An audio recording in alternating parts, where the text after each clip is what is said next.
நான் என்ன சொல்றதுன்னு எனக்கு தெரியல. நான் அதிகமா எதிர்பார்க்கல.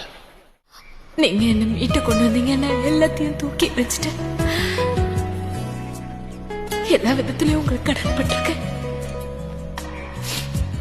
எனக்கு உன் இதயம் தான் வேணும். பிதாவும் உங்களுடைய இதயத்தை தான் விரும்புறாரு.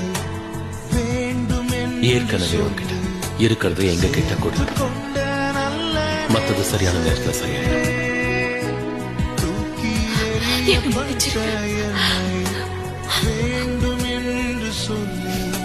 நிமிர்ந்து பாரு. என்னால முடியல. உன்னால முடியல. என்ன பாரு. நான் உன்னை மன்னிக்கிறேன். இது முடிந்தது.